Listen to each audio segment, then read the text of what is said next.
David Yoris. Oh, right, yeah. Joined us either. I haven't seen David yet, no. No.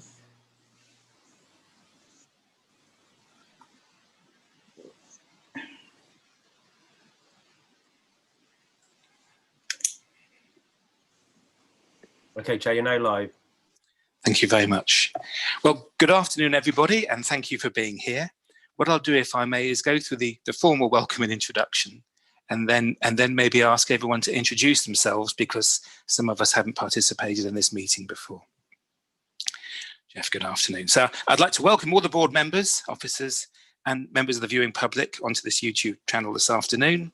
My name's Nick Weave, I'm the chair of the board, and I believe we've got everyone participate. We know who's here and who isn't, but we'll run round briefly and ask everyone to introduce themselves shortly. If I could please ask everyone to keep background noise to a minimum and only speak with one person at a time so we don't talk over each other. And also please mute your mics when not speaking and then unmute when you're invited to speak. If you'd like to speak, then please use the chat facility and maybe type MIS, may I, standing for may I speak, and I'll ask you to speak in turn. If I do miss you, then maybe Mark or Mike, if you could please spot people too and put me right if I'm missing things. If a member of the board has to leave the meeting, then please let us know. Please draw our attention to it using the chat facility. And subsequently, if you return, then please also let us know. If there are any connection problems, again, please inform me. And if we do need to take a vote to come to a conclusion, I don't think we do today, but if we do, we'll look for a majority position and I'll ask you each for your views before we vote. So I hope that covers a bit of an introduction, but maybe I think it would be helpful if we started off just introducing briefly ourselves so that everyone knows who everyone is here. So I'm Nick Weaver, I'm the chair. Mark, can I pass over to you and you can maybe introduce yourself and explain your role, please, and pass on to someone else. Great, thank you, Chair. Yes, my name is Mark Durnford. I work in the Democratic Services team and I'm here to take the minutes of the meeting. And I'll pass on to Tony Bartlett, if that's okay. So, hi, I'm Tony Bartlett. I'm head of pensions and I have the statutory responsibility for the Avon Pension Fund. I think. And I'll pass on to Kate.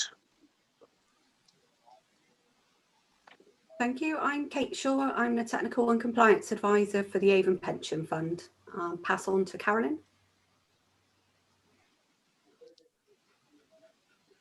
Good afternoon, everyone. My name's Carolyn Morgan and I'm the Governance and Risk Advisor for the fund. And I'll pass to Jeff Cleek. Good afternoon, everybody. My name is Jeff Cleek. I'm the Pensions Manager for the Avon Pension Fund, responsible for the administration. And I'll pass on to Jeff Ring.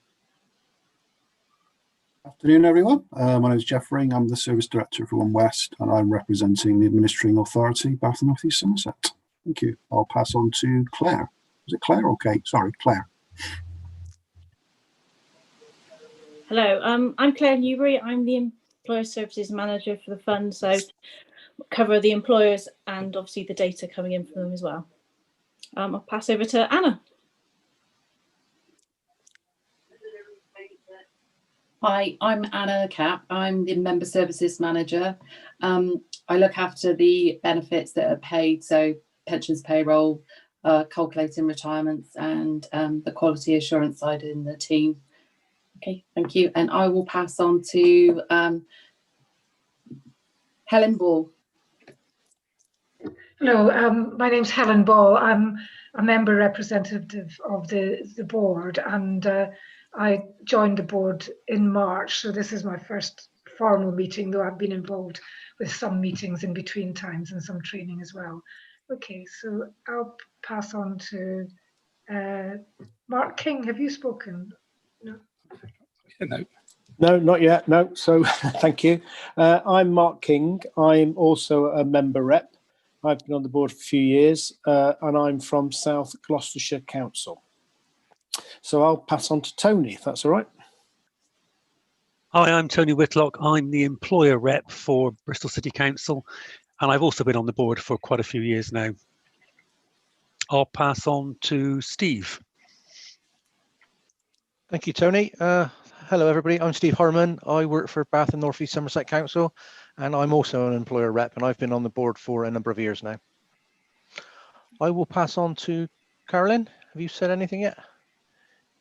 You have. I'm running out of people. You Councillor certainly. Bruce. Councillor Bruce.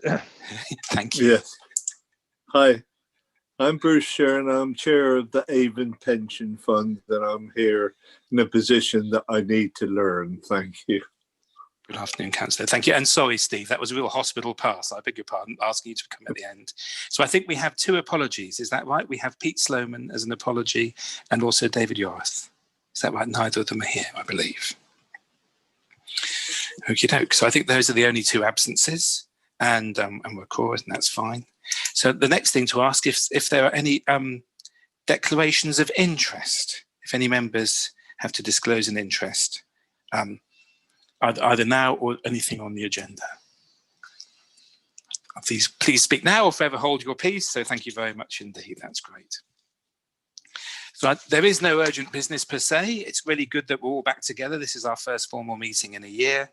And as far as I'm aware, there are no public or council statements which we need to make. So I think the first thing which would be good to run through, if we can think back that far, nearly a year ago, is the minutes from the last formal meeting. While we've had meetings in the meantime, they've been informal. I found them personally very helpful, but if we can just briefly run through the minutes from last time. I don't know if the easiest thing is if I just ask people if they've got any comments on any particular page, or if they'd like to put anything up on the chat. I don't think there was anything outstanding from the previous minutes. Anything on page, it's page 5 of our pack, that's just the introduction. Page 6 is where we did the chairman's overview, and we talked about the investment panel minutes from September last year and the committee minutes. Any comments? We talked through deficit recovery, about climate change. Then we went into a regulatory update, which is on page 8. We went through the compliance report. And then we went into a risk update on midway down page 11. We talked about training and work plan. A number of these things are on the agenda for later we can talk about. And I think that's everything. So if anyone has any comments, then please say, but if not, we can move on to what I think will be quite a substantial and quite a challenging, because there's a lot going on, the regulatory update. So I don't know who's best to take us through that. Is that going to be you, Jeff? It's myself, Kate. Kate, I beg your pardon, Kate, sorry. That's okay. As you said, yeah, quite a lot has been going on since a year ago. So it's all available in the regulatory update that's been included in the papers for noting. So that gives you a position on key issues as at the end of October. Just a couple of things I wanted to just highlight to you. So starting with the exit payment cap, which is more commonly known as the 95k cap, which is certainly the most pressing issue we currently face. So in September, MHCLG launched a consultation on changes to the scheme, the local government scheme and discretionary compensation regulations. It covered the necessary changes required to the regulations to implement the 95k exit cap, and also included further reform in addition. So that consultation is now closed, but we're not expecting any amendments to the regulations to actually come into force until 2021, possibly January, but we're hearing possibly later. It will be January at the earliest.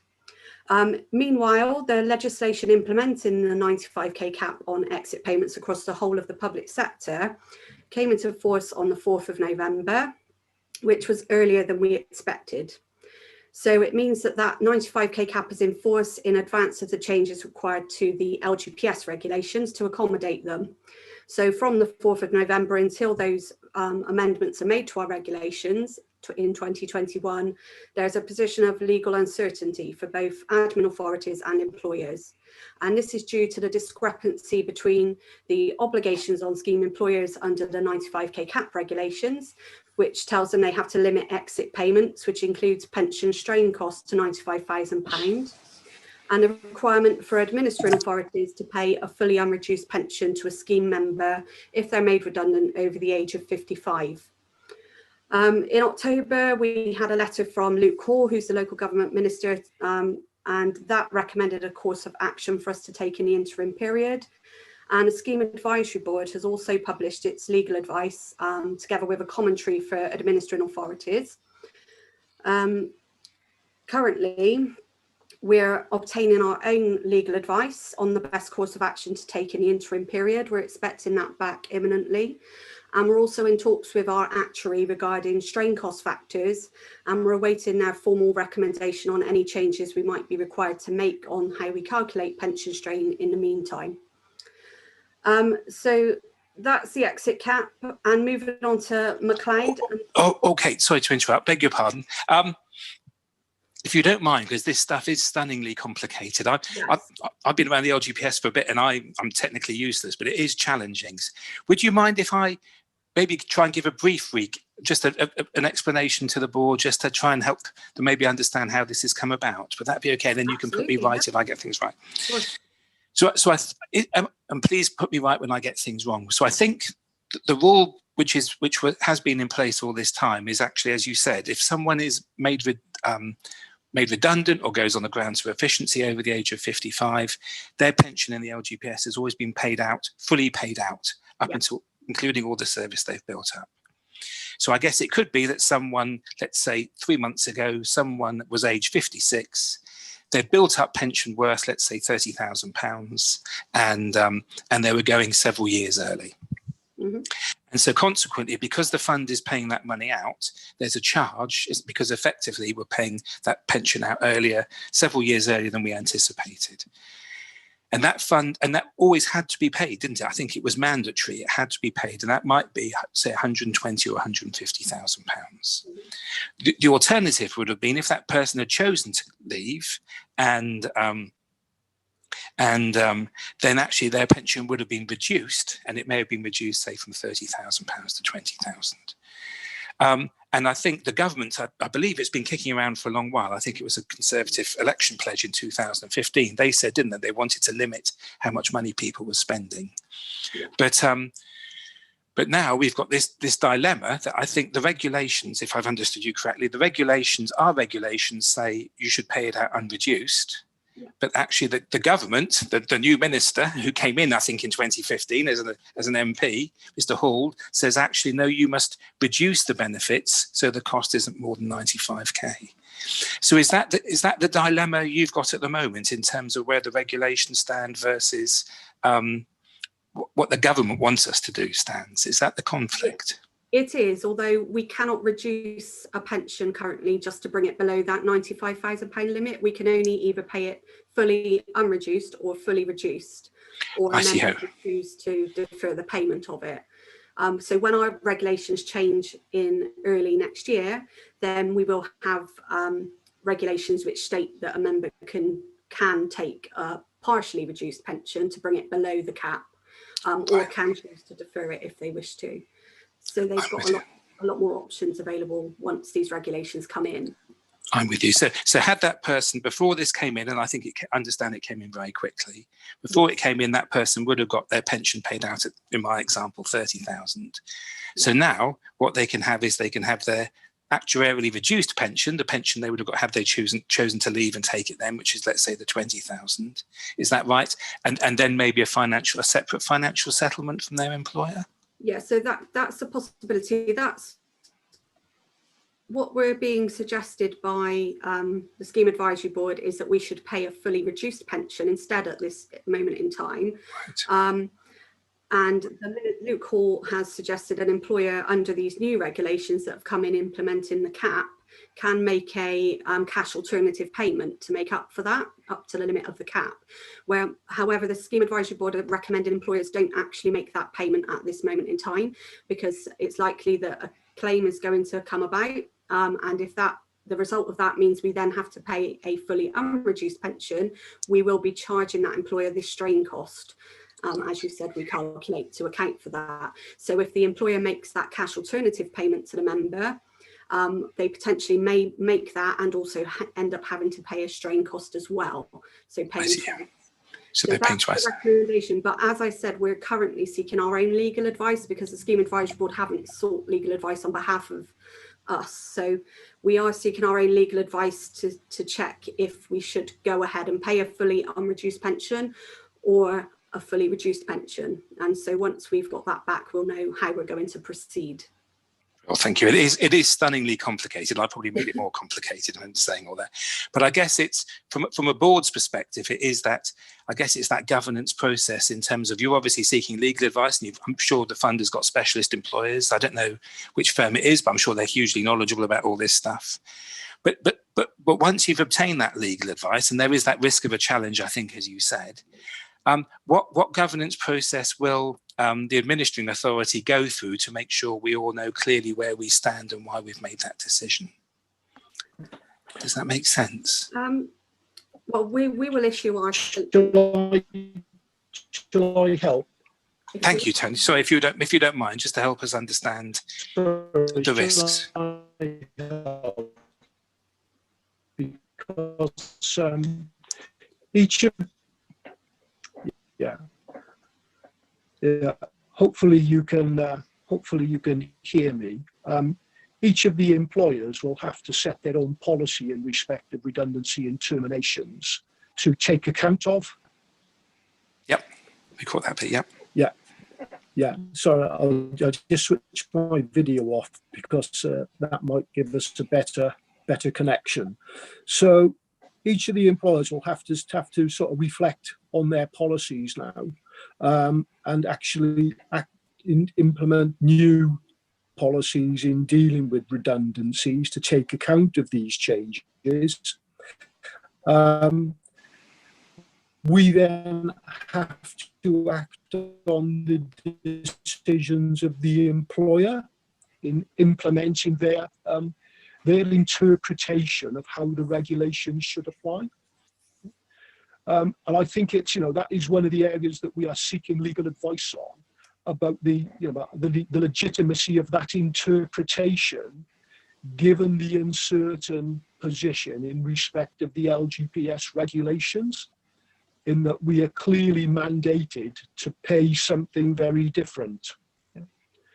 So I think that with the redundancies that take place during this period, there will inevitably be claims coming forward, and they could be claims against employers and or against the fund in terms of treatment of individual cases.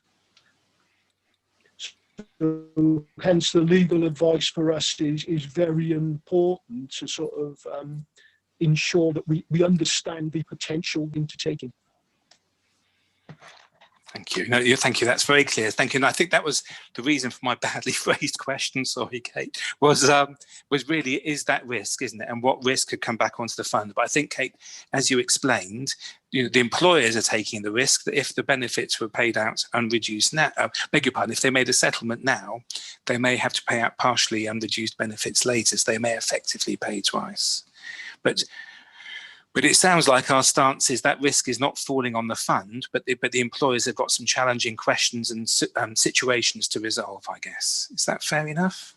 Yeah, I would say. And the Scheme Advisory Board recommended approach would give the least financial kind of risk, because if we're paying a fully reduced pension, we will always have the option to adjust that upwards if we need to once a case is heard. So yeah, but we await our own legal advice. Thank you. And sorry, I don't know, I hope I haven't confused the board members. Is that making sense, or would anyone like to make any questions or comments? But it's this strange thing, isn't it? The government is saying one thing and the rules say another, basically, and we're caught in the middle, but I think it sounds like the employers are more caught in the middle, and that's why you're taking legal advice. Mm-hmm. Thank you. Thanks, Kate. Sorry, and if you wouldn't mind moving on to the next item. Okay, so yeah, the next item and the final one I'm going to kind of discuss with you today is around McLeod and the cost management process. So in July, MHCRG published a consultation on amendments to our statutory underpin, which is designed to remove age discrimination from the LGPS as a result of the McLeod judgment. In summary, it will do this by extending our current underpin to cover those members who meet the membership criteria regardless of their age. So we submitted a response to the consultation, and a copy is attached to the report as an appendix. And we now await the outcome, which is expected in early 2021. In the meantime, we're carrying out a project to gather any missing hour change and service break data that we will be required in order to implement the remedy in preparation for April 2022, when we understand the remedy will come in. At the same time as the consultation was published, HM Treasury announced that the cost control mechanism pause would be lifted and the valuation of the public sector schemes would be restarted, taking into account the cost of the proposed remedy. The Scheme Advisory Board further agreed that the LGPS cost cap arrangement should also be unpaused. So that assesses the cost of the scheme going forward and puts in any necessary changes to bring it in line with costs they were expecting. So they're going to consider how to do that once the Treasury direction on how McLeod costs should be considered in that is published, and we know the outcome of the McLeod consultation. Again, that's early 2021. So that was everything I was going to talk you through, but I'm happy to take any questions on anything else you might have. Well, thank you. I'm not sure if anyone has any questions. I think the only constant, Tony Whitlock, beg your pardon. Tony. I was, I attended, excuse me, a SITFA webinar about the McLeod situation a couple of weeks ago, and they seem to imply there should be quite a lot going on with pension funds at the moment, including quite a lot of communication to members and things. And I wondered, it all seemed a bit over the top to me, I have to say. And I wondered whether that, what were the plans about communicating all this to members, or was it a case of still waiting and seeing what happens? Yeah, so at the moment, obviously, there are only proposals. Until we get the outcome of the consultation, we won't know exactly what the remedy will be. But yeah, we're also attending countless webinars on the cloud. There are a lot out there. And obviously, member communication is going to be vital. We understand the National Communications Working Group will potentially be developing some communications that funds can use, so that the same message is getting out across the board, really, so that we're not all preparing our own individual communications. So we're hopeful that we might have something come out there.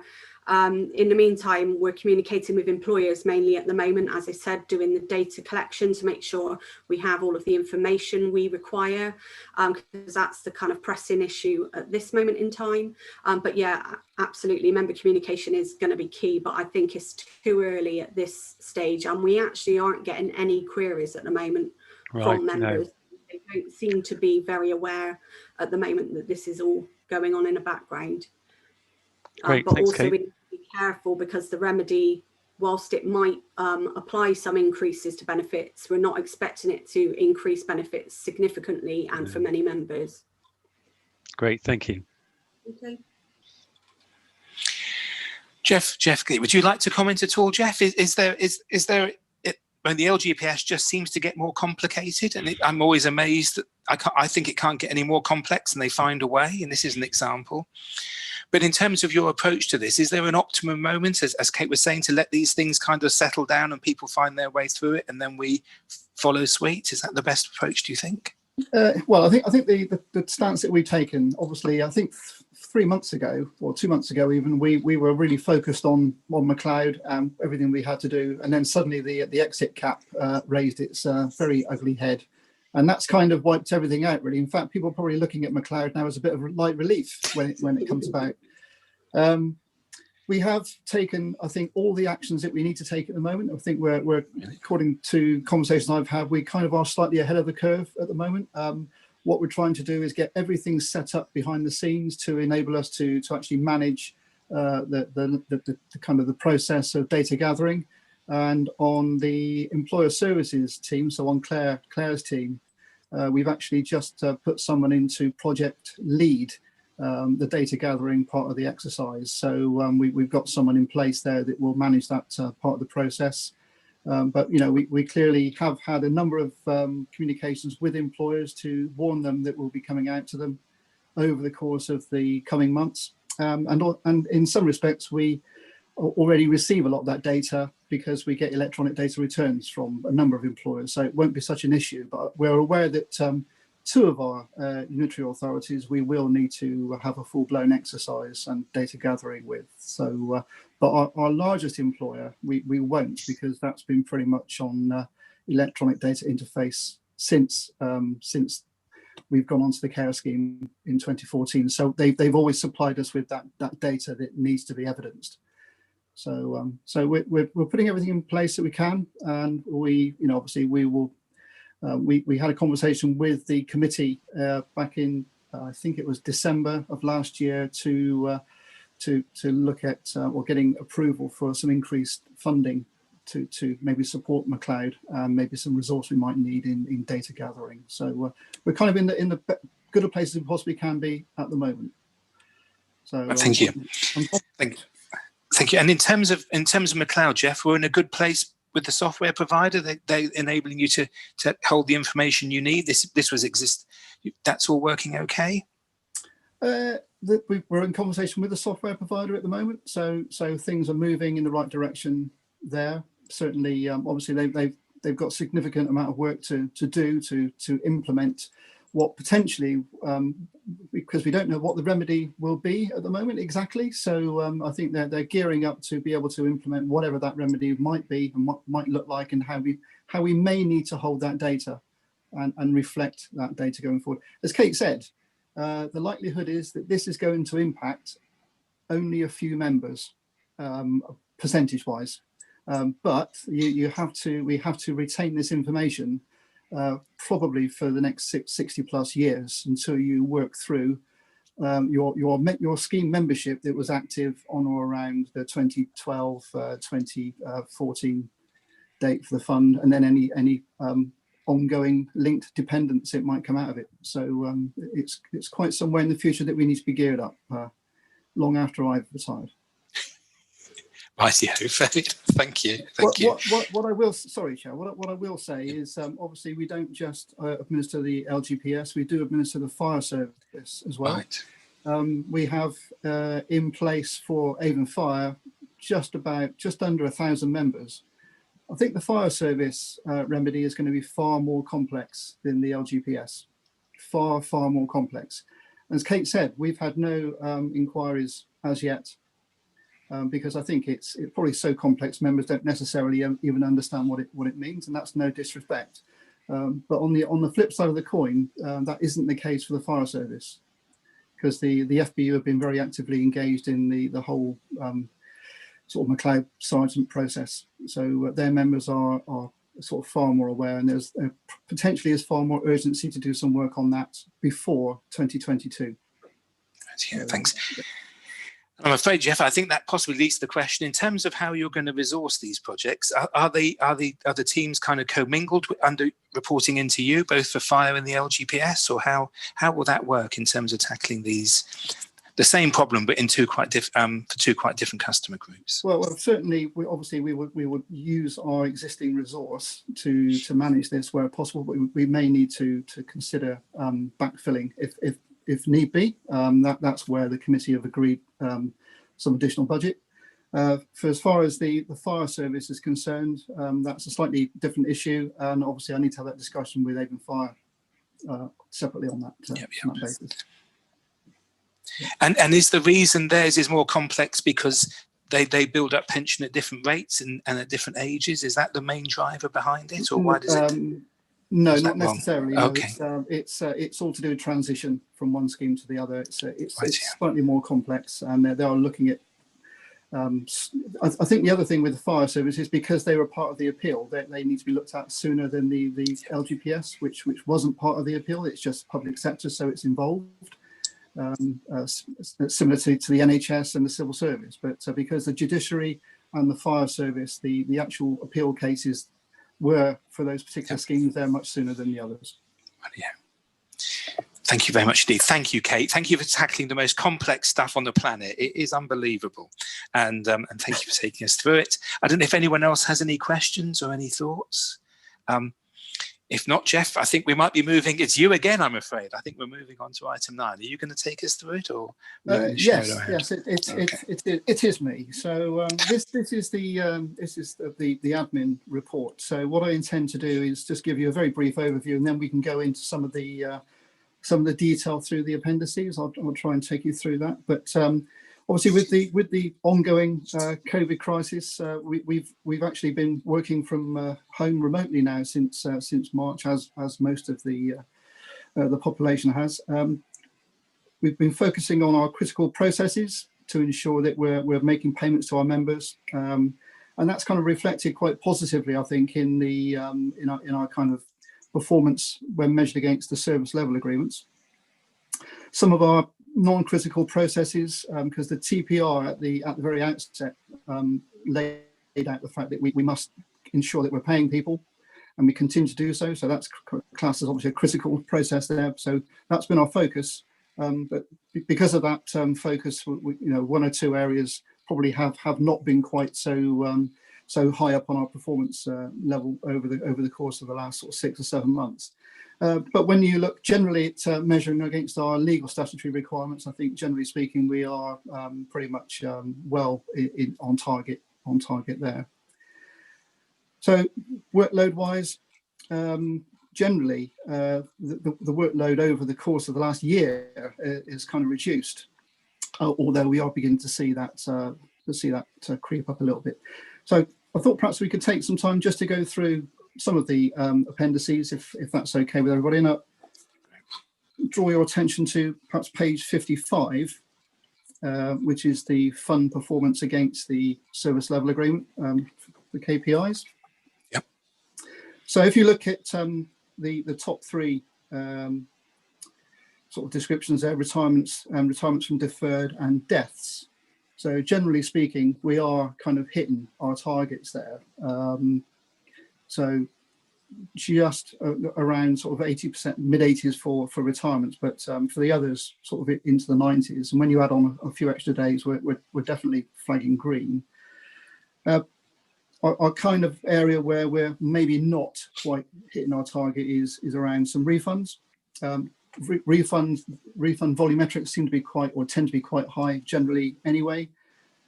We do find that there are occasions where we do have to go back and forth with the employer just to get some final bits and pieces to the jigsaw puzzle before getting that information out. So that does take a little bit of a back step. But generally speaking, the figures are sort of quite positive. If we skip on to the sort of page 61, so there's a bit of a skip forward. I'm going to go back. Jeff, sorry, just before, I don't know if anyone's got any questions on that table. I had one question, and I may kick it off if that's okay. Yeah. As you say, Jeff. I mean, my observation. So, and maybe you can explain to people what they are in terms of transfers in and transfers out. I think my observation, and is we've set ourselves quite a demanding target at 10 days. But could you maybe outline, Jeff, just what those processes are, and maybe some of the challenges we're facing with them? Right. So the days, the 10 days, those are the days that we actually have in the office to process a case. So whilst it isn't with us, whilst it's with a third party, then we stop the clock from ticking. But whilst that clock, whilst that data is with us to process, then the clock is ticking there. I think we've tended to be quite harsh on ourselves. It's I think if you give yourself a wider time frame to achieve some of these targets, then you can tend to drift out and maybe beyond what those targets are. So those targets are tight for a reason, but particularly with transfers out, you can pick that up. That you do tend to find that someone leaves the LGPS, moves into the private sector or moves elsewhere.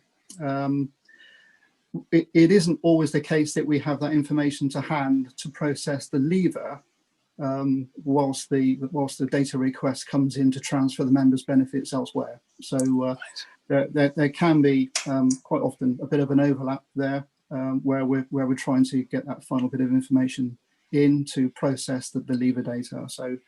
So that can be seen as a bit of a blocker, really, for us. So sorry to be a numpty, Jeff. So this is where an individual's obviously been an employee in one of our employers. They're in the LGPS.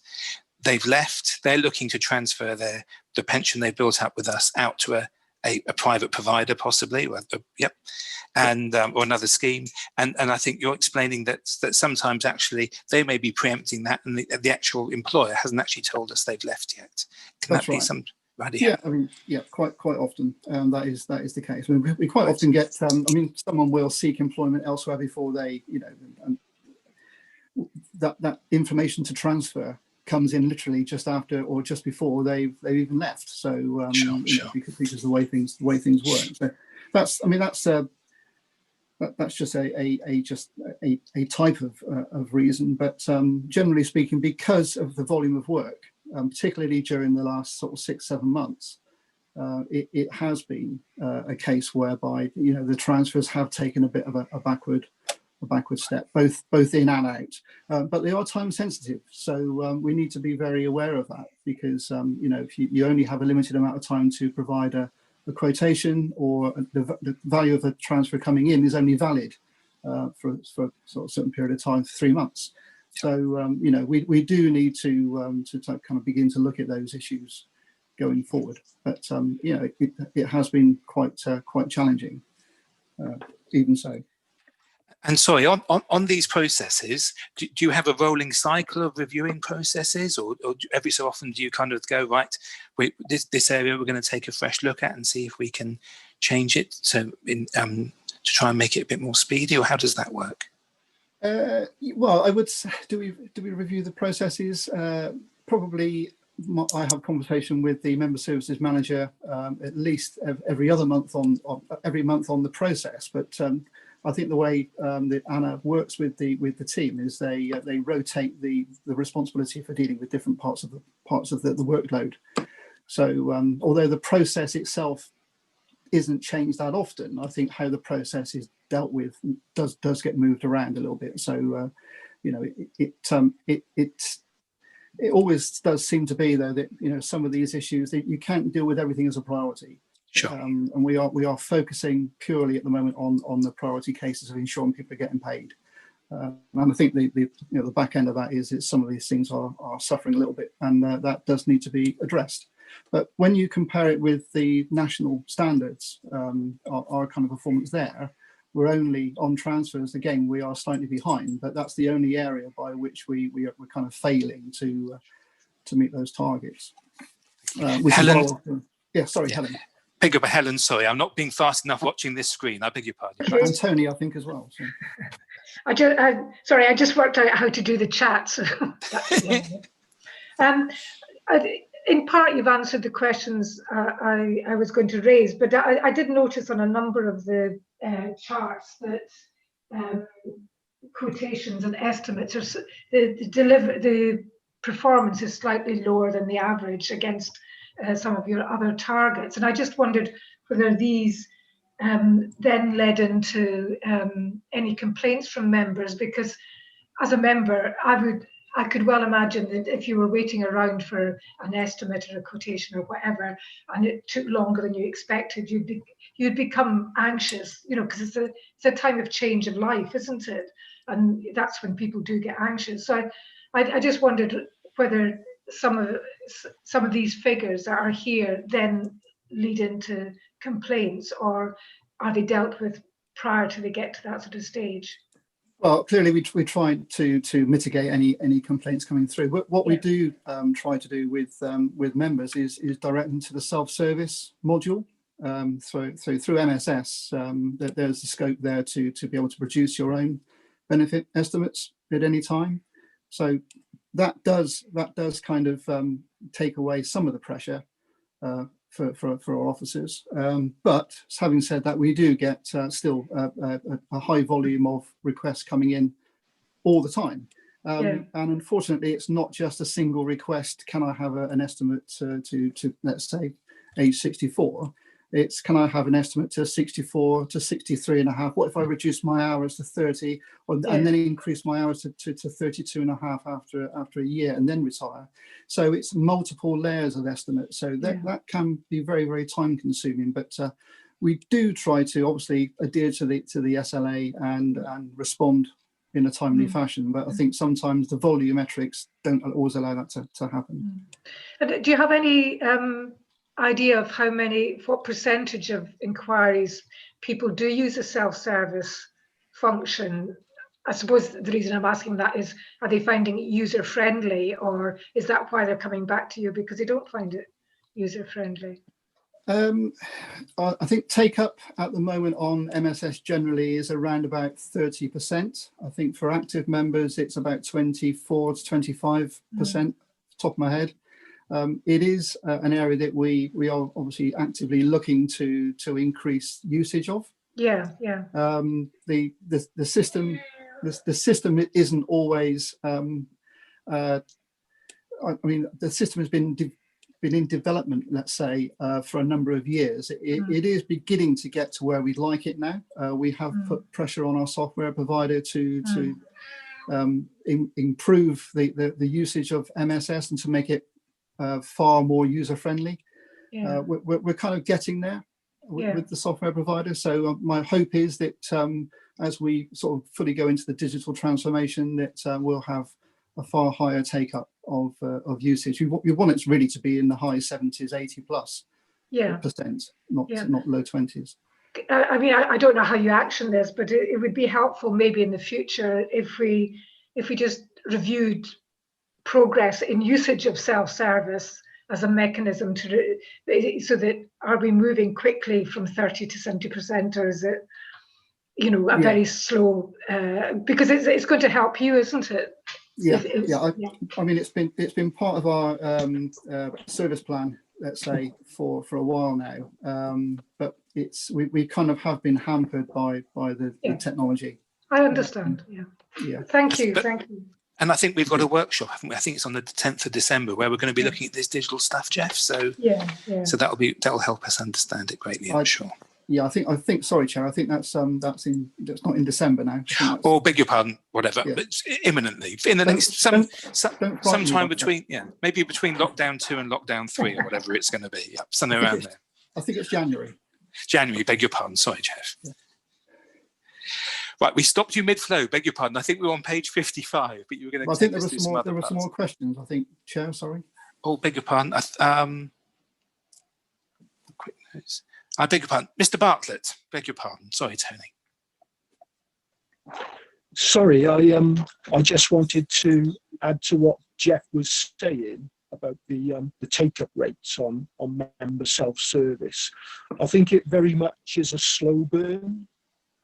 And the reason for that is that, of our cohort of active members, the interest in their pensions tends to increase the closer they're getting towards those dates when they can retire. And, it then increases even more for those individuals once they're past the age of sort of 55, and, potentially retirement could be imminent then. I think until then, pensions is a distant journey they've still to travel. And I think the challenge for us is getting those members enough age and at an earlier point in their career so that they maintain that ongoing interest in their pension and their own future financial well-being as well. It is a key component. Now, one of the things that the government are introducing is the pensions dashboard in 2023, which will actively then be giving information to every individual about their potential pensions pots from all of their employers and even the state. Now, I think that, 2023 might be a long way off, but I think that, if the government can achieve that, then that in itself will be a major catalyst, I think, in driving more interest. And I think it's something that we will probably need to piggyback on then to make sure we can try and maintain that. But at the moment, there isn't that kind of key driver for the general public. The key driver is for those who are sort of nearing retirement age, and did that age bracket 50, 55 plus, where there is that real interest then, and an increase in interest. So I'm hopeful that 2023 will start to shift people's views about pensions, and then actually we will start to see a bit more increased usage if we can actually market it a bit better as well. Certainly. So in that case, I think that the idea behind the dashboard, as you say, is for a person to be able to see all their pension benefits in one place. So even if they've been in 4 or 5 different schemes, private sector, public sector, whatever, and as you say, state pension too, they can see their total kind of what would be their total income. I think that's the idea. Is that right?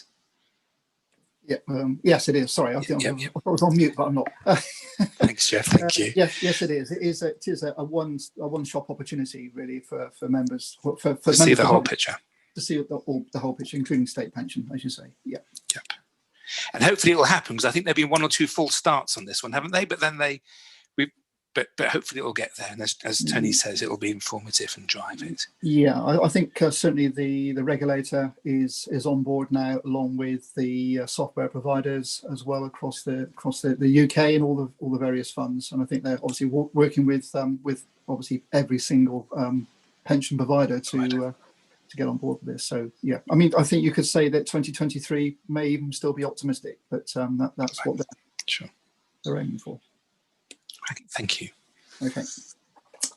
Right. So I'll just carry on. So yes, please do, Jeff. Yeah. So I was just going to refer to page 61 very briefly, which does give our performance when measured against the statutory legal requirements nationally. So within that report itself, that table there, we are clearly sort of in a good place when measuring against a slightly more less stringent target. But then I think partly the reasons for some of the delay is the fact that we have part of lockdown. We did manage to obtain a secure delivery of information coming in from our members to particularly around verifying membership, sort of who members were, and sort of including sort of birth certificates and marriage certificates, etc. Where we're dealing at the moment with transfers, we're still having to do a lot of printing and posting. Right. That's mainly outside of transferring between local authorities, because we can digitally transfer information between a .gov email address. But Baines doesn't have secure email, so we do have to do a lot of printing and posting when it's outside of .gov. So, but we will work on sort of overcoming that over time. Thank you. Okay, so I'm having to just move back a couple of pages to page 59. That's my fault, because I put Appendix 1 there. I should have said Appendix 2. There, so I do apologise. This really gives a snapshot of the fund performance and sort of caseload, if you like, workload over the quarter. We've had since this report was put together, there is a slight amendment on Annex 6, but I think it's not significant enough to actually mention in this meeting, but it will be reflected when we supply the next set of data. But generally speaking, we've had over the last sort of few months a downturn in new cases coming through, which predominantly can be tied into the lack of leavers coming through from our employer services team. So this is where we have Iconx, which tells us there's a leaver, but we've got a bit of a backlog of leavers to be processed through that process, and then be passed through to member services to be actually actioned. So that is part of the reason why there's a downturn in cases created that should be a little bit higher, and will be higher over time because we got a bit of a project in place to clear those that outstanding backlog. That in itself has been caused by just a sheer volume of work at year end, and also a slight review in our lever process that we had in place, which was kind of unfortunately and not deliberately, it was creating a double set of checking, which was unnecessary. So we've kind of created more work than we should have done. So we've had a review of that process, and we should be introducing the new corrective process from the beginning of December. So we should see that those figures coming down. But that has had an impact on the number of cases being created. But likewise, over the last quarter, the number of cases completed has actually reduced as well. But this has been a difficult period. It is difficult and not straightforward working in isolation, particularly when on a team you are used to working with colleagues and with and sort of problem solving as a group. So that is a bit of an issue there that we obviously we have to kind of live with at the moment. But also, Anna very kindly let me have the information on the amount of staff availability over the last 3 months. And this is through annual leave, not through sickness. But we've lost something like just over 200 days in annual leave on the team over the summer period. So people didn't take any leave at all, really, at the very beginning of COVID. But certainly over the summer months, the team have taken some time out. So there has been a bit of a double-edged sword there, which has impacted on the workload. So our outstanding cases, we're at 60% at the moment, outstanding workable cases. So clearly over the course of the coming months, we'll look to address some of that. But bearing in mind, we also have some work coming through, which is a bit of a backlog of lever forms. So that might have a bit of an impact. Well. Sorry, Jeff, for all these questions. Yeah. But I think separately in the report, I can't remember where it mentions that you're recruiting. How's that going? If you wouldn't, because would that help you resource this work? Well, yes. I mean, it will do. Again, that's a bit of a double-edged sword because obviously we need the resource to come in. We've been under-resourced now on the admin side for continuously pretty much since we restructured back in 2017. I think we only had a full complement for about 3 days before someone left or went on maternity leave. So that kind of kick-started it straight away. So I think we are something just over 11 posts down on the admin side. So we have started off the recruitment process now, which is in 3 phases. So first of all, we've recruited internally someone to pick up the training. So hopefully that will manage some of the internal training rather than burden the team. And both our member and employer services now, the initial recruitment phase 1 has been done, and we've just started the interview process now. So I think we've recruited a couple of posts, one to employer and one to member services, and the start dates haven't been agreed yet, but the interviews have taken place in this week, I think. And then we've got further interviews next week and early December, and then we will move on to phase 2. So we're trying to do a sort of tear down recruitment process. But we're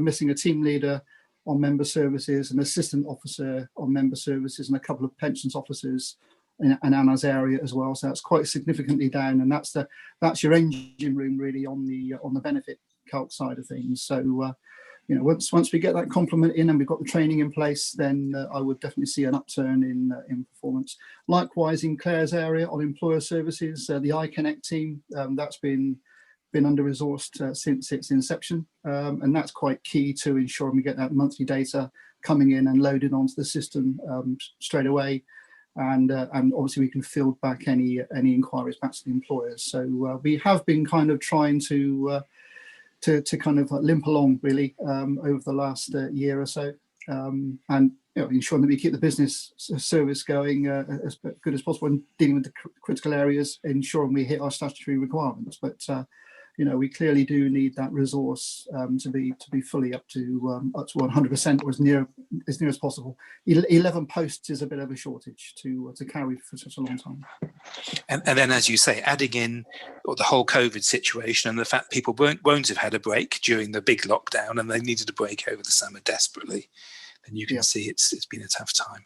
I'm sorry to ask this, but if you wouldn't mind explaining, you explained how I think it's a two-stage process. You identify leavers. Could you maybe explain to people how you identify leavers, and then I think you have, did you say the employer team process those, and then they pass them over to the benefits team to calculate the benefits? Is that right? Yeah, so I'm talking the leavers that get notified through the Iconx process. Yep. So they will come through on the monthly report. So the extract will be done to identify members that potentially have left, because it isn't always clear if that member has left or that member may have actually gone and joined another post elsewhere. So you don't always have that information on the same extract. The joining part may not be on until the following month's extract. So there is a process that has to be reviewed on that.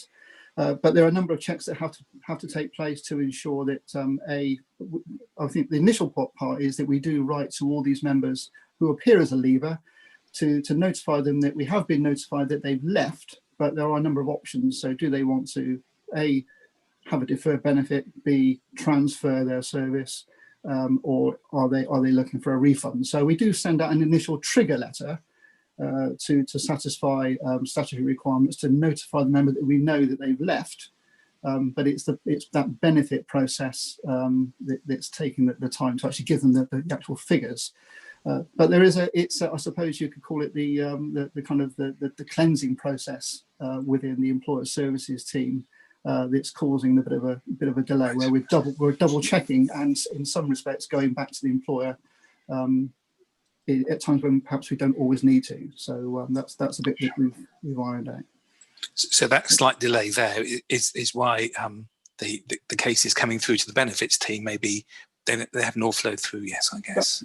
That's part of the reason. Yes, it's not the whole reason, but that's a good chunk of the reason. Yeah, why the caseload is down at the moment. So yeah, I think Tony's come up on the chat. Yeah.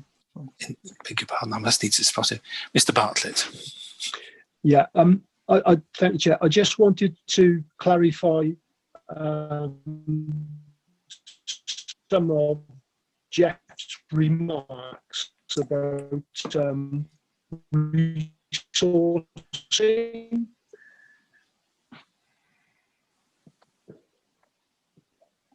Just turn my video off, and is that better? Yes, it is. Thank you. Yeah. Because I think the fund has, I think, consistently increased its resources for the past 5 years or so, to the extent that we've always been in a position now where we're having to recruit anyway. And as Jeff said, the committee further increased resources because we knew that McLeod was on the horizon. They did that in December last year. So we've always been in a position where we're having to recruit extra staff. So it's not that we're under-resourced. What we are having a difficulty with is actually finding the staff and then retaining them as well, because we obviously work in quite an attractive area when it comes to financial services. So there is a lot of competition in the area. And I think what Jeff and colleagues have put together is considering the circumstances, a pretty robust way of recruiting and embedding sort of new staff into the organisation. And I think it's that latter bit which we need to take quite a bit of care of now, to make sure that people actually can fit and operate effectively with the teams, because they very much operate as teams in the pension fund. So I think, there is an ongoing challenge, and we do have to take our time over recruitment processes and training processes to kind of maximise the longer term benefit for the fund. The upshot of that will be that I think, whilst we are operating in this environment, there will be a drag on performance. And I think that's just inevitable. Certainly, yeah. No, thank you, Tony, for that. Anyone have any questions or comments? I'm going to keep an eye on the chat.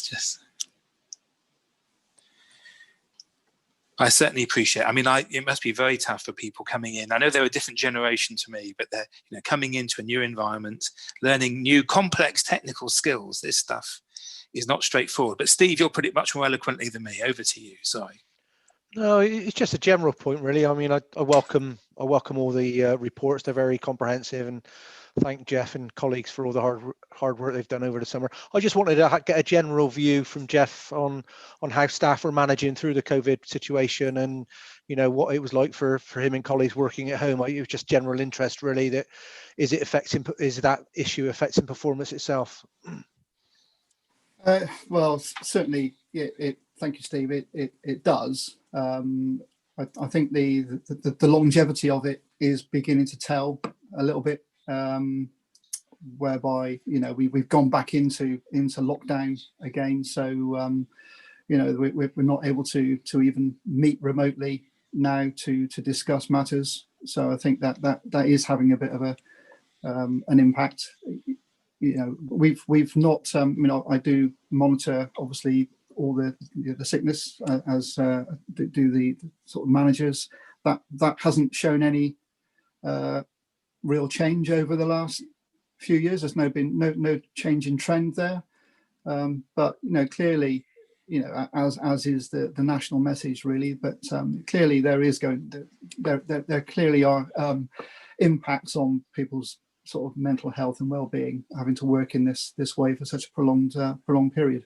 It's difficult to manage, and I particularly for managers of larger teams, I do feel that they're unable to get that real feeling of how the team is because of the complete remoteness of it. You can have your Zoom meetings, your Microsoft Team meetings, but you don't get that sense of how people really are in a two-dimensional sort of Zoom meeting. Yeah, I think Jeff, I mean, I hope I speak on behalf of all members of the pension board. It'd be useful if you could feedback to all your staff that we do recognise all the hard work and appreciate what they've done over this period of time. So I think if that message could go back. Unfortunately, we're not in a position to give them huge pay rises or anything along those lines, but sometimes a thank you and a bit of gratitude is all we can offer. But we really do appreciate all the hard work they've done over this period. No, Steve, you put that very eloquently, and possibly following on from that, though, there is this thing only gets more complicated as Kate explained to us, and I do wonder, I don't know nationally, Jeff, or whatever it is, but are there sufficient career development plans for people to come into this weird and wonderful world that is the LGPS and actually feel they can come in and learn as you're doing now and training people, but actually develop and grow, because it is just getting more and more complex. And I think a lot of this is nothing unique to Avon, isn't it? A lot of funds are struggling. Not struggling is the wrong word. A lot of funds are just having to run to keep up with the growing workload and the growing complexity. Yeah, for sure. It is a challenge. I think there are programs out there. Certainly, SIPFA, offer training. We obviously put our own staff through various CIPP to gain experience that way. But as Tony alluded to, really, this particular industry is such that we tend to bring people in at a lower grade and train them to a certain point, and then they're gone. So that's kind of quite demoralising itself, because you can see someone grow within your organisation, but you can't hold on to them.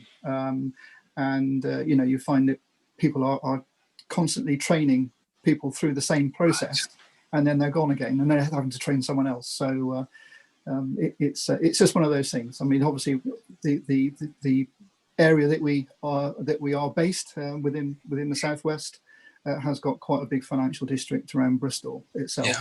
So you have right. So that's a big challenge. You're training them up, and then they're going off to wherever it be, an actuarial firm or whatever it is, one of those pension providers, I guess. Is that right? Yeah, That's we've certainly lost. We've certainly sort of had a high turnover, I would say, over the last 5 or 6 years. Right. So a lot of experienced staff have either retired or moved on, and people coming into the organisation have been trained and then moved on quite quickly. Right. So, yeah. Right. Thank you for explaining that. So I think Tony is on the.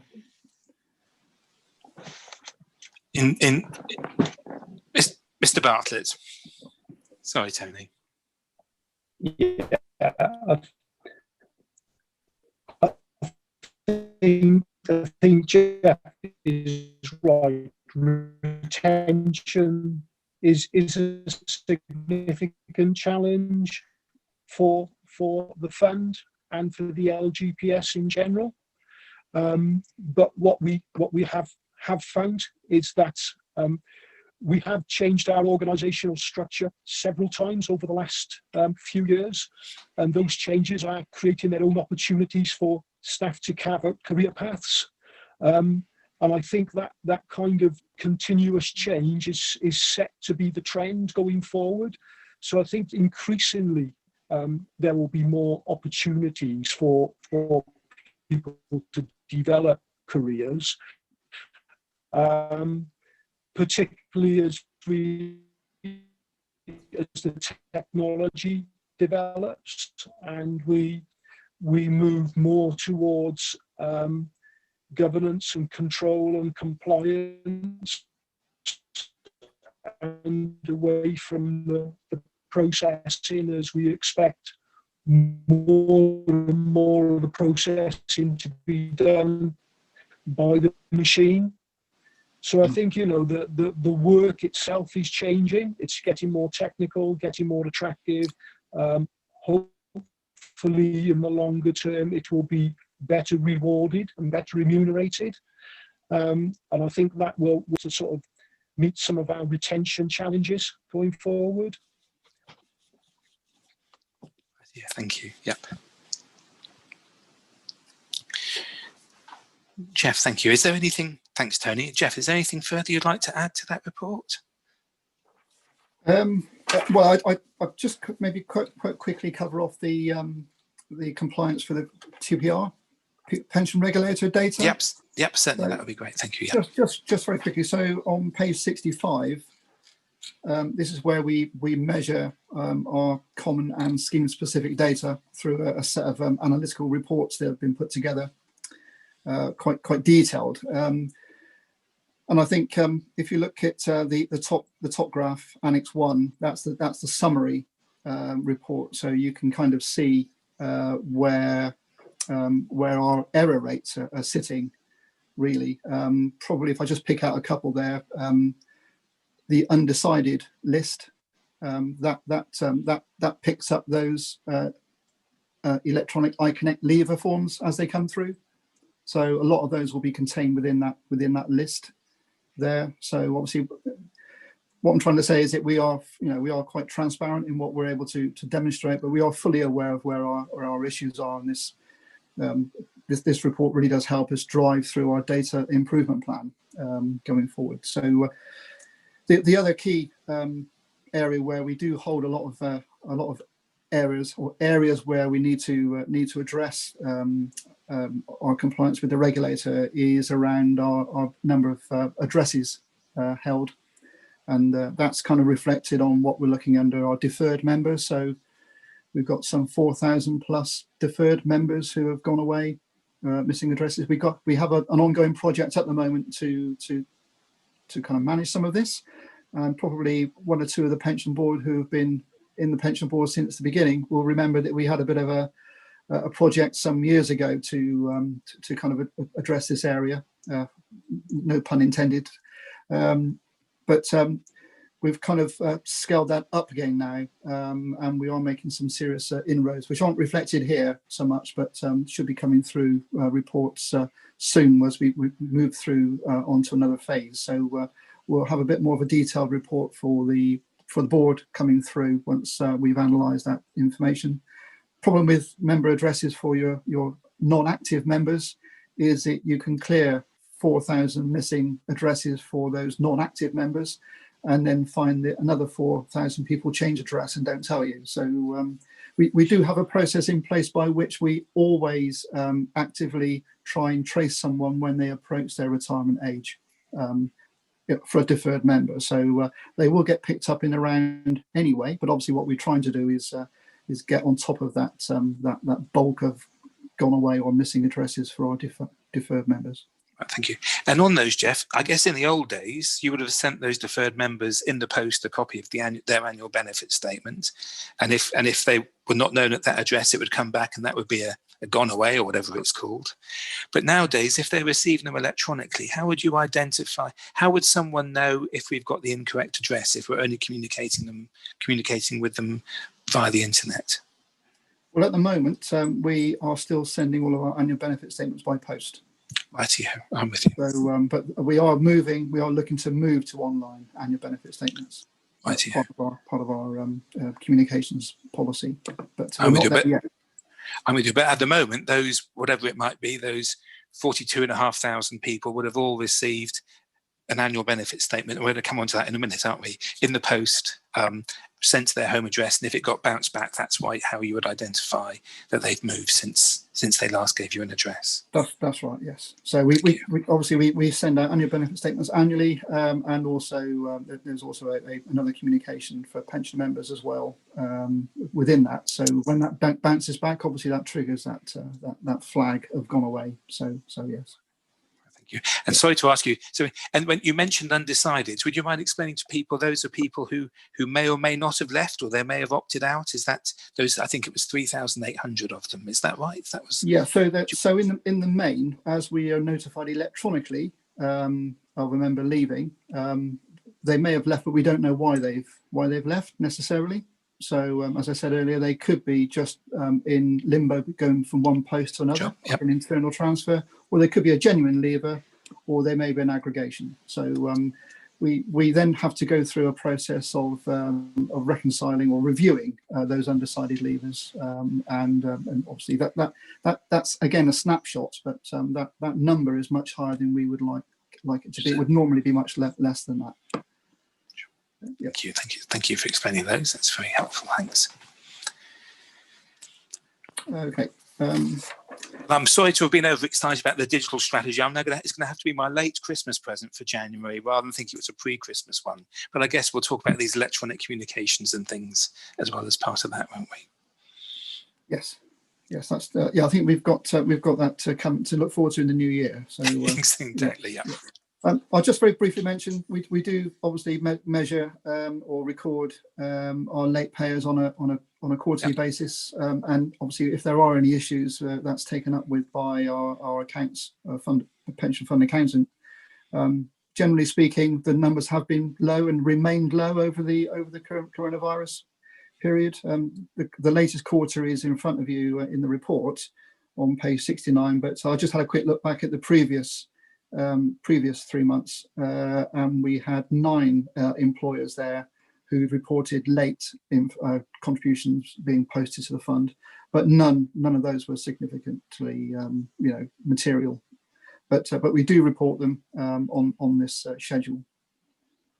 I would have thought those figures were very good. I mean Bath Spa was by far the majority of it, and they had a reason. I guess they may have had problems with clearly authorisations. I thought they were phenomenally good. When you're considering nearly £36 million is coming in, it's a phenomenally good achievement.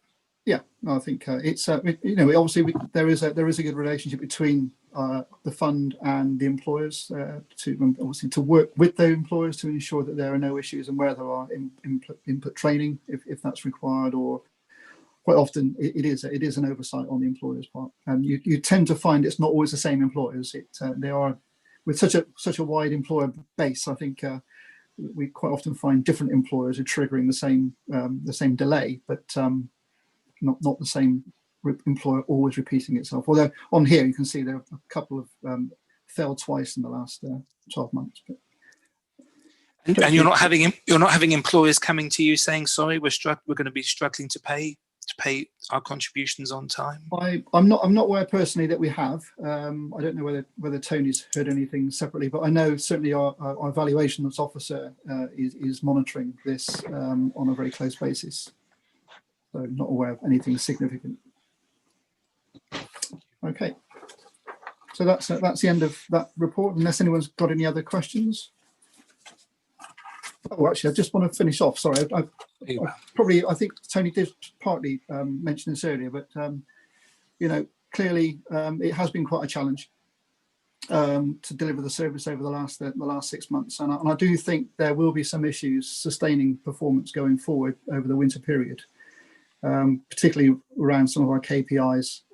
You know, we'll endeavour to manage to keep on top of the critical services, but you know, the impact of McLeod and probably more seriously the exit cap, I think that's going to have a detrimental impact on our day-to-day work, depending on what comes through from our employers. I mean, if we don't get any redundancy exercises, then it won't be such a bad thing. But you know, it's only going to take one or two larger employers having a review, and that is going to be very complex. It's certainly whilst we haven't got the amendment regs in place. So you know, it's going to suck the life out of our business operational side of things going forward. Just to flag that up. Thank you. And Mark, sorry, I think Mark, you had a comment or a question. So I think it's moved on. And that the non-addresses has been an issue for some time. I don't know, and it's just pleased to see that it's still an emphasis, really, that. Because it was a concern before, and I think it's still a concern that we don't know the addresses of a significant number. So it's just nice to know that we've still raised it as an issue, really. Great, thank you. Yeah, thank you. Righty ho. And then on top of all this day-to-day stuff, Jeff, you have also all the statutory annual stuff. Are you going to take us a quick slurp of water and then onto that one, if that's possible, please? Thank you. And it is water, I can assure you it's water. Yes, so I really just wanted to go through the year-end process, which starts at around about end of December, January, where we contact all of our employers to ensure that they can be geared up to supply us with all the data that we require at year-end to do all the reconciliation. And it finishes, I suppose, officially around the 6th of October, when we have to issue any pension savings statements to members. Before that, the 31st of August is the key statutory requirement to issue annual benefit statements to all members. But then we do have a number of supplementary clear-up runs as well. But it's quite a logistical, it certainly has been a logistical sort of achievement this year to actually manage to get the communication to and from the employer with the fund, do all the data cleansing, and then organise the communications to go out to members with obviously our print service operator as well over a course of sort of 3 months, really. So it was a very well managed project. What I will say is we are at the moment in a situation whereby we're receiving data in 2 separate ways. So the majority of our employers are supplying information electronically monthly through Iconx or online returns. So in a way, that gives the fund the opportunity to constantly cleanse that information. So when you get to month 12, so your March return, that really just follows the course of the other previous 11 months where you've cleansed that on an ongoing basis, and shouldn't be an issue. So we've got about 286 employers that are currently supplying data in that way. What we have then is the remaining 160 odd employers that don't supply data monthly. They do only submit an annual return, and that's where really a lot of your time and effort is spent at year end to ensure that you've got that data cleansed. So we have quite a fairly strict timetable. So we ask for all the data to be in by the end of April. And that then gives us some turnaround time to do a review of what's come in and then we go back to the employers where there is any issues or any queries, and that we ask for that information then to be returned to us by the end of June. That then allows us the time to do any corrective work on the member records, to then run the process to issue annual benefit statements by the end of August. So on the annual benefit statements, obviously on the report itself, we in total issued 94% of annual benefit statements out of just over 36,000 that were due. The table kind of gives a breakdown. You can kind of quite clearly see there how many multiple employment members we've got there. So there's quite a lot of checking and reconciliation to be done there, particularly around those that don't provide monthly contributions, monthly data contributions to us. So you know, we've over the last few years we have been around 94, sort of just below that, I think, a couple of years, but we've been around about 94% has been our rough average mark that we've hit. Obviously, you know, according to the regulator, we should be hitting 100%. I have to say that's almost nigh on impossible to do. With every will in the world, it's been even more difficult this year because of the challenges that we've all faced. But we've got a breakdown of what we are missing. So the missing, I mean, 2,000 seems quite a lot, but out of 36,000, it's not such a bad number, but we kind of do need to be working on getting that number down even further and getting that percentage up. Missing addresses, so there are active members where we're missing an address, so that should be fairly straightforward to rectify. You would think it would be quite straightforward to get an active member's address from an employer who's employing that person. It isn't always that easy. So we did still have a number of missing addresses at the end of August, some of which we've actually now managed to get. The other areas are around your casual members. Now, casual members pose two problems really. Have we got the right hours? Have we been told the hours? Because we need those hours now for McLeod, or are there missing earnings? Are there gaps in that person's service history, if you like? So we've actually on the TPR report there is a section there which will show where we're missing care pay over the last few years. So we are constantly having to go back and try and get this information from the employer. So you know, we do have a lot of casuals, not as many as some employers, but we do have a fairly high volume of casuals, probably around about 1,000 or so. And they don't necessarily sit with your larger employers. They could be some of your universities or your colleges where they have multiple casual contracts, or not contracts, but multiple casual working arrangements, and they're in and out. So not always easy to get that information. But we are working through that TPR report, which picks up those casual members. The other area where at the point in time when we take the data cut are in progress leavers. So these are again like those frozen, those undecided leaver cases. They're not due an annual benefit statement necessarily because they've left. So they should just have a statement of their entitlement, of their deferred entitlement. But it's in progress, and it could well be that that person hasn't genuinely left, but they've gone to another authority within the Avon Pension Fund, and we just haven't had that starter information come through to link up. So because it's a snapshot, obviously it does give you the information as at the date that data cut was taken. So we do continually progress and refresh this information after the 31st of August deadline. And then we have a number of supplementary runs to get out information to those members that A, haven't had an annual benefit statement, or B, they've had a statement but it was incorrect. So so that's kind of a bit of an ongoing process, and then it kind of goes into the, I mean, we're actually very fast approaching the process for 2020-21 now. But it is quite a feat of everyone's capability to work together across a number of areas, and not just within the fund itself. We have to have engagement with our sort of a business finance team as well. So there's quite a lot of work involved in getting that done. So what I will say on the electronic data, so that provides us with the best case information coming through.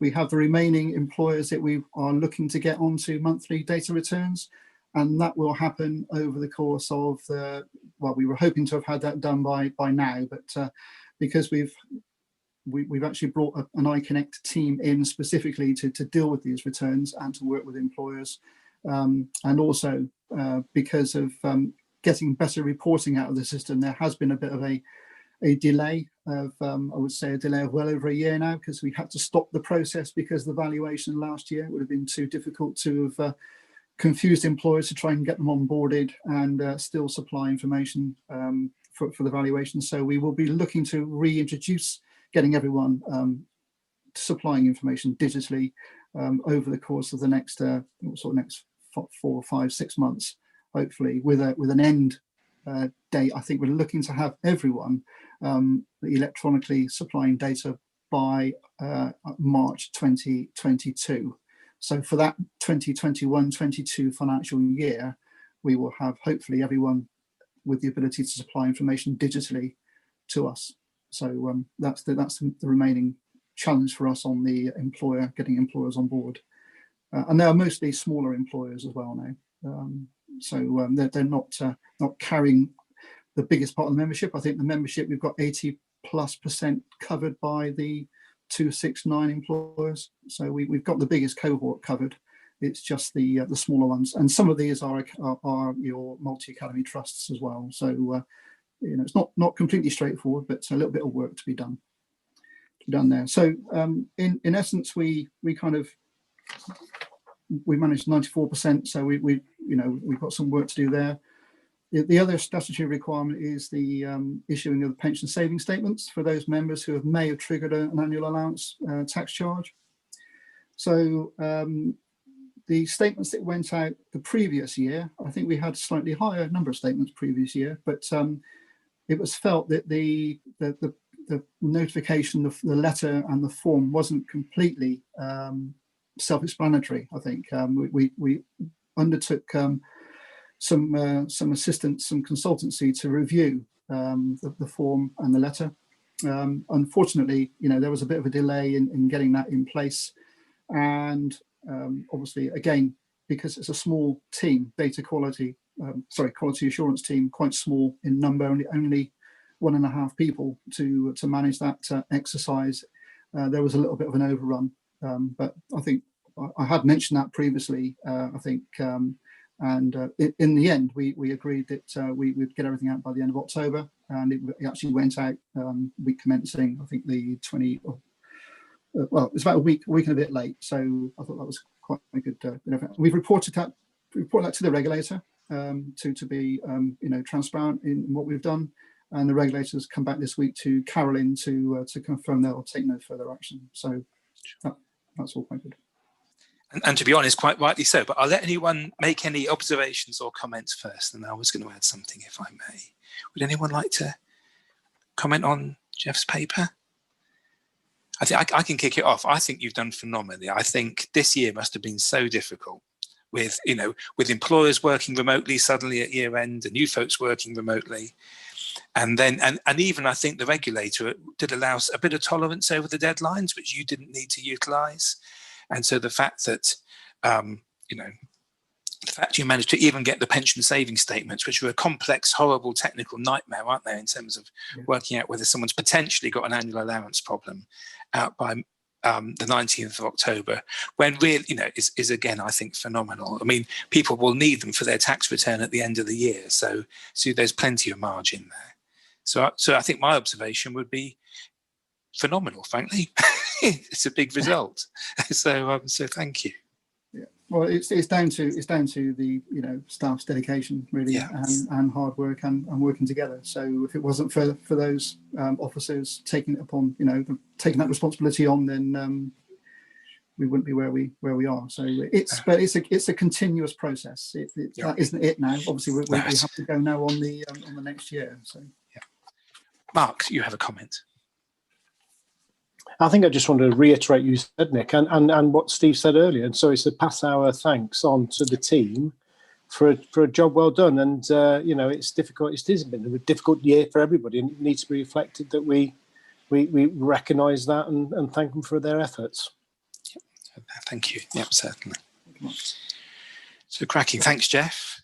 Thank you. So you get a bit of a break now. Carolyn, it's your turn. Breaches log, if that's okay. It is. Thank you, Chair. Okay, the purpose of this report is to update the Pension Board on the fund's procedure for reporting and recording breaches, training which is carried out for the teams, and provide a summary of breaches recorded during 2019 and 2020. The current breaches policy is attached as Appendix 2 and was written in 2016 following the introduction of the Pension Regulator's Code of Practice and increased powers of the regulator in dealing with regulatory breaches of the law. It sets out the legal requirements for reporting breaches, what constitutes a breach, and what is of material significance to the regulator. It also sets out our process for recording, reporting, and resolving breaches. Breaches may occur due to non-compliance of employers and their statutory responsibilities under the scheme, or due to the fund failing to meet statutory requirements or standards as set out in the Pension Regulator's Code of Practice 14. In the 2014 scheme changes, a requirement was introduced to pay all refund of contributions within 5 years. Failure to complete payment is classified as a regulatory breach and is required to be reported to the Pension Committee and Pension Board. The Scheme Advisory Board have now agreed to remove the requirement and are in the process of making recommendations to MHCLG. So whilst every effort is made to trace and contact members before the 5-year deadline, some members either do not respond or cannot be traced, resulting in a number of breaches as in this area is set out in the breaches summary, which is attached in Appendix 1. As well as regulatory breaches, we also have a process for dealing with any data breaches as set out in GDPR legislation. Any data breaches must be reported to the BAME's Data Protection Officer within 24 hours and, if reportable, to the ICO in 72 hours. Procedures are in place for staff to follow and regular training takes place to ensure that everyone has a full understanding of data protection and the reporting procedure for breaches. Recent training has included all staff completing the BAME's GDPR e-learning induction and refresher courses, the BAME's cybersecurity e-learning module. We've also set up internal data protection awareness sessions, which have covered the more sort of practical aspects that are particular to the pensions fund. And I'm now in the process of delivering a data protection session, which is aimed more at people home working and the particular sort of difficulties that may cause in data protection. And information governance have also arranged for the regional cyber crime unit to carry out some cyber security training for the whole of BAME's, and all the pension section have been encouraged to attend that as well. A summary of the breaches log is attached as Appendix 1, setting out both regulatory and data breaches received over the period 2019 and 2020. Happy to take any questions. Well, thank you. I'm just trying to catch up, sorry, on the chat, just to make sure. Steve, did you have a comment or have we covered that? No, I'd like to pick one up here, Chair, if I could. Looking at Appendix 1, it's a bit difficult for me as a pension board member to say whether that performance or those number of data breaches is good, bad or indifferent, because there's no scale and they are absolute figures. You know, I don't know whether that's in line with other authorities or whether that's a good performance or whether that's improved from the last 5 years. It's just a comment really. By using absolute figures, it gives me no idea about whether that's good, bad or indifferent performance. And it's not a criticism, it's a case of, can we put some type of scale or benchmark or trend figures from the last couple of years so we can at least make some type of judgment? Would that be possible? Yeah, certainly. I mean, that is just drawn together the information from 2019 and then 2020, so it's sort of fairly consistent across the 2 years. But yeah, we can certainly put together some information which goes back further. Yeah, I don't want to create a lot more work, Caroline. All I'm saying is I have no idea of scale. It's very difficult by giving absolute figures whether you're performing exceptionally well, which I hope you are, or whether that's really poor performance, because I have nothing to judge it against. That's the only comment I'm raising. It's just a case of scale. Okay, yeah, point taken. Yeah, I mean, we can certainly look to see what other funds are reporting. If any do report them, maybe to committee and pension board, we could see what they have within their reports, perhaps. Thank you. And we've talked through the regulatory breach, and which was around the pension saving statements. This, I would regard it as minor, frankly, because as you say, I think hopefully we're happy with the context of that. Would it be possible to expand, maybe just explain a bit more about those data breaches which have occurred this year, and what we've put in place to try and reduce? I mean, people are only human, but what we've put in place to try and reduce the likelihood of them happening again? Yeah, of course. I mean, the most significant one, there was one from last year in 2019, which was the Iconx breach. That's the only one which we've actually reported to the ICO. Obviously, all data breaches are reported to the BAME's data protection officer, and they make a decision as to whether any further action is taken, whether it should be reported to the ICO. And that's the only one that has been reported to the ICO.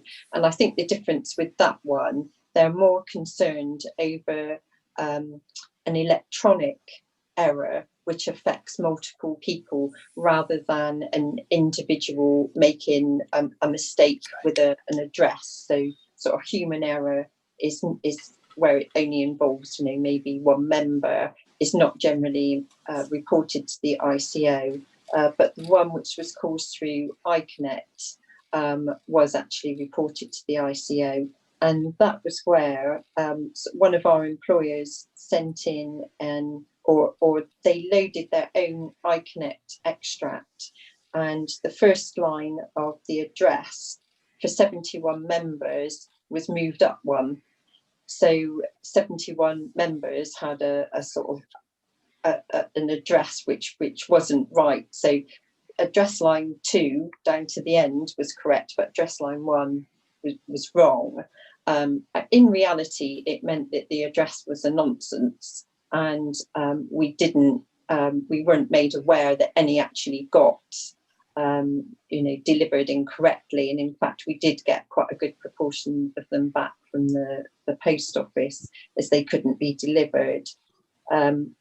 But there was obviously the action from the ICO recommended that we reviewed our processes.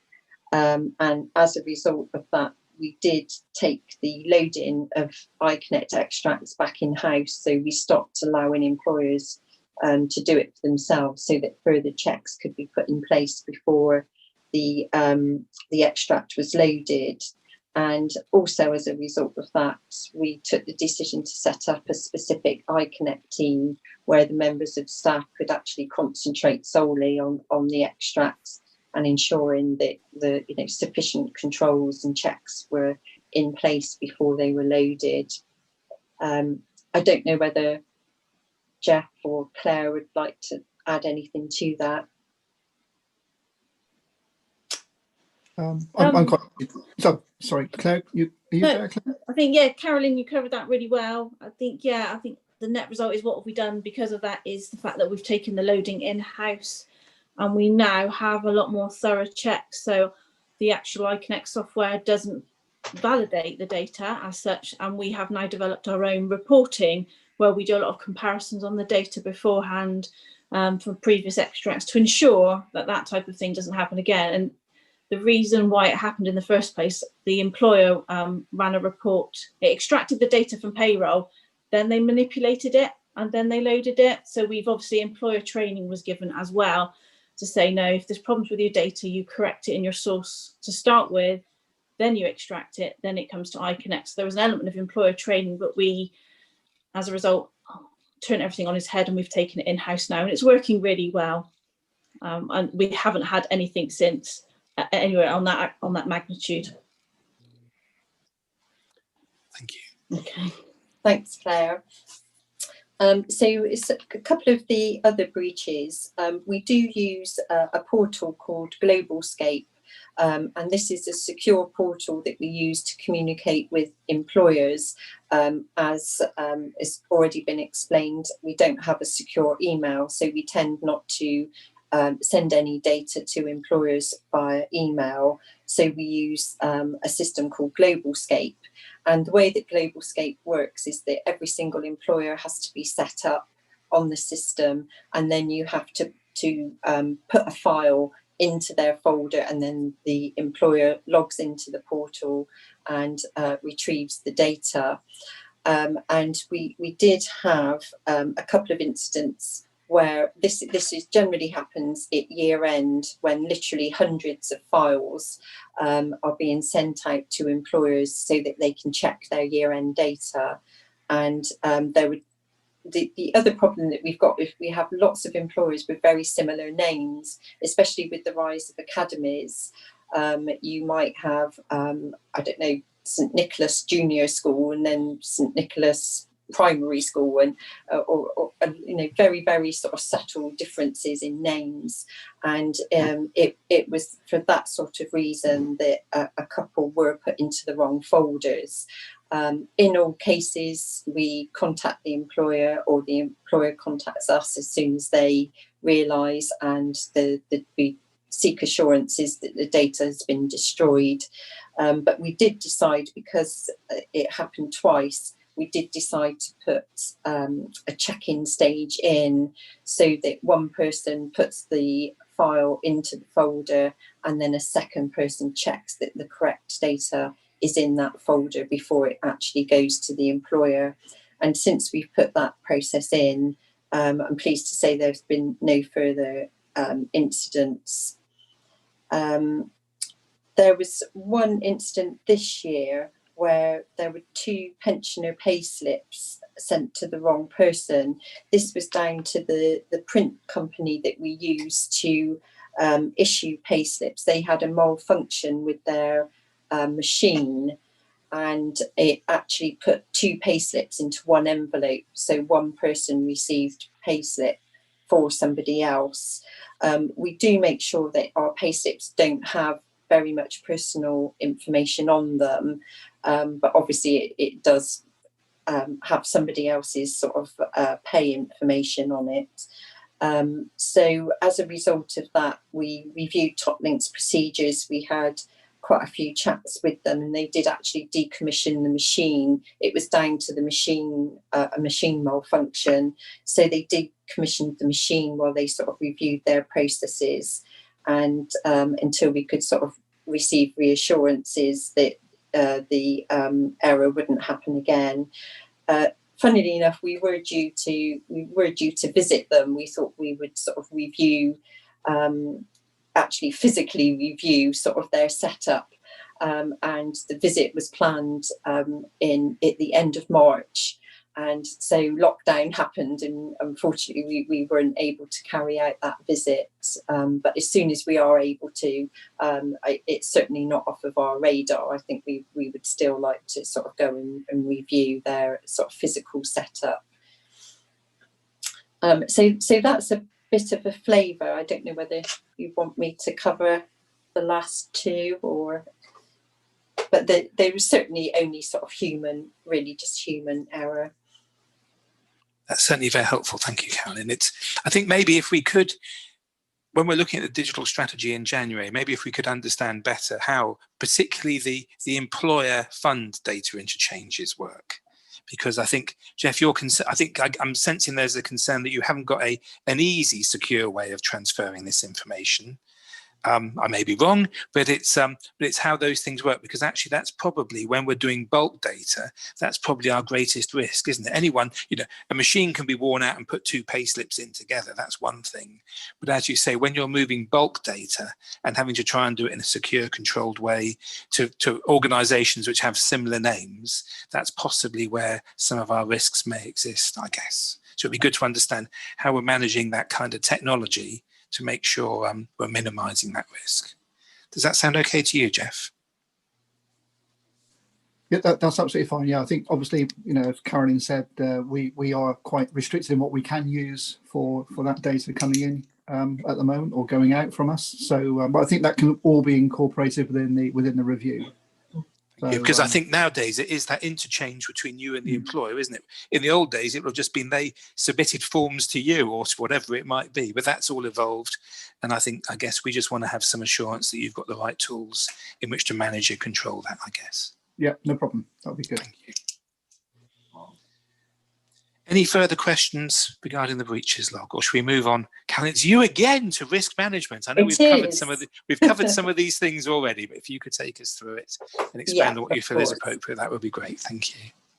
Okay, so the purpose of this report is to update the pension board with the new risk management process introduced in March 2020 and the new style risk register. The risk management process has been reviewed and updated in line with CIPFA guidance, with the introduction of a more robust process for identifying and managing risks. All risks have been reviewed and re-evaluated using a risk evaluation form.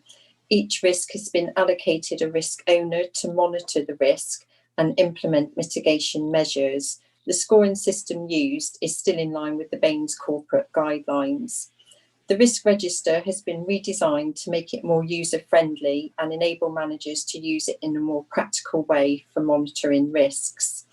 The risk register is reviewed every quarter by the pension management team and reported to the pension committee. Following a recent audit, further improvements will be made to the risk management process to ensure a clear correlation between the identification of risks in the investment funding and administration strategy documents and the risk register itself.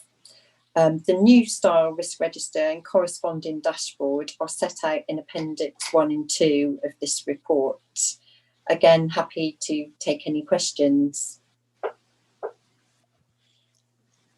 Very helpful, thank you. I think, as you say, it's page 93, isn't it, which is the start of the appendix. Sort of Appendix 1, and it shows a number of red risks up there. I don't know if anyone would like to ask any questions around particularly those red risks. Recruitment of staff, I think we've talked about. McLeod Sergeant. I think this was possibly pre 95k cap, I guess, Jeff. So I think maybe that might not be on there yet, but I'm sure it'll make an appearance at some point. It is on there. I beg your pardon. It's about half a dozen down, the introduction of the exit payment cap. Beg your pardon, there it is, sorry. Yep, as you say, R53, righty-ho, yep. It's made an appearance, so that's good. Climate change we've got, investment returns, political pressure, financial stability of employers. I think we talked about that briefly. And I think, Jeff, you mentioned there's a team reviewing their financial stability, is that right? When we talked about contributions.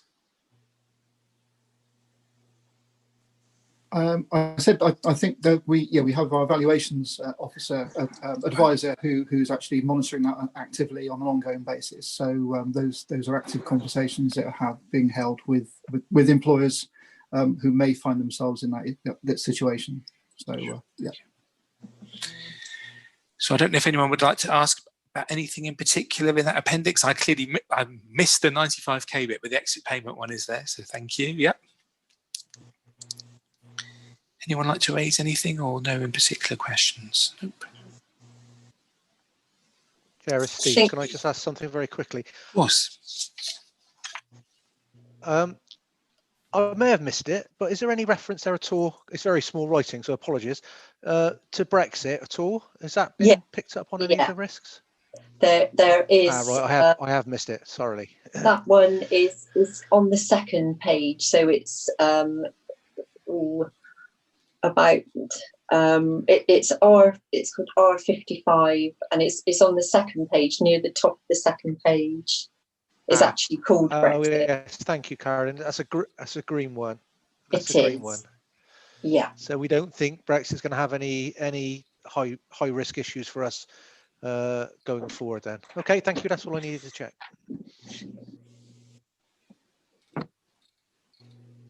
Okay, nothing more on that paper. No. Talk about no pressure, Carolyn, and I'm afraid then it's on to you. Me again. Sorry. On the work plan and the training plan. No problem. So the last one, for everybody actually, not only just for me. So the purpose of this report is to provide and receive regular updates on training and work plan issues from the board and request high-level training needs from board members. So in Appendix 1 is the work plan agreed so far for the pension board and a list of training carried out so far for the year. As further discussion and requirements are identified by pension board members, the work plan and training plan will be developed further. Some additional information for pension board members is also attached concerning the roles and responsibilities of pension board members and the chair as set out by SIPFA, the pension regulator's knowledge and understanding expectations of pension board members, SIPFA's housekeeping checklist and recommended work plan, and then attached in Appendix 2 is the pension board's current terms of reference. So this one is really for further discussion, I think, amongst the board, is to anything that extra that we'd like to add to our training plan or work plans over the next year. Thank you. I mean, maybe we could start off. Are there any comments in terms of people's experiences of the training they've received in recent months, or what they've been through, or what they thought of various events? Would anyone like to? Helen, it sounds terrible. I can't see you. I might pick on you if that's okay, because I know you've been very active, but how have things gone from your perspective, do you feel? Right, okay. No, I've done a number of the courses that have come through, both the SIPFA and the, what was the other one? The Trustees Fundamentals. And I thought in different ways they were both very helpful. And particularly with the SIPFA one, because they had quite a large question and answer session at the end, which luckily people were asking the very obvious questions that I had decided that I wasn't going to ask. And so I think when you have debate and discussion, and also people bringing their own experience from different pension funds, it brings the stuff alive quite a lot. And I think the informal sessions that we've been doing, have been very useful as well. And I'm keeping Carolyn up to date in terms of I'm working my way through the formal qualification that the regulator wants you to do. So some of it is harder work than others, but keep it going. Yes, I think that's an understatement. I'm finding that incredibly difficult, if I'm honest. Yeah. It is. You need to clear quite a bit of time to focus on it. I think some of it, when it gets into the sort of technical financial side of the pension fund, there is an expectation that you're coming from that type of background, and if you're not, I think it's more difficult to pick up on. But I will keep going. So no, so far so good. I think it's all helped, and particularly in terms of today, there's nothing that's been discussed that I've felt completely at sea about. So obviously some of it must be having an effect. I know, good for you. No, thank you. I've found the regulator stuff quite challenging. It's quite it's quite good. You need to remember stuff. Maybe I'm too old for that. I certainly found the national, I don't know what people thought of the national knowledge framework. I think the Hyman's exercise, I found that a bit easier, a bit more interesting. But I don't know how we did. I don't know what other people's comments are. Yeah, certainly on that note, Nick, I am going to be doing some sort of further analysis on how we did. So we had a few members of the pension board and then a few members of the committee take part in that. So it's on my sort of to-do list, and it's getting near the top to sort of look at that. And you know, maybe that could sort of help contribute to sort of what training we look at for the pension board. Certainly, thank you. And I don't know if anyone else has any other comments. I think the only thing I've learnt, having been involved in the LGPS a bit for a while, is just how incredibly complicated it is. I mean, it's just, you couldn't make it up. I've sat there at times thinking, how can they make this more complicated? I can't think of a way of doing it.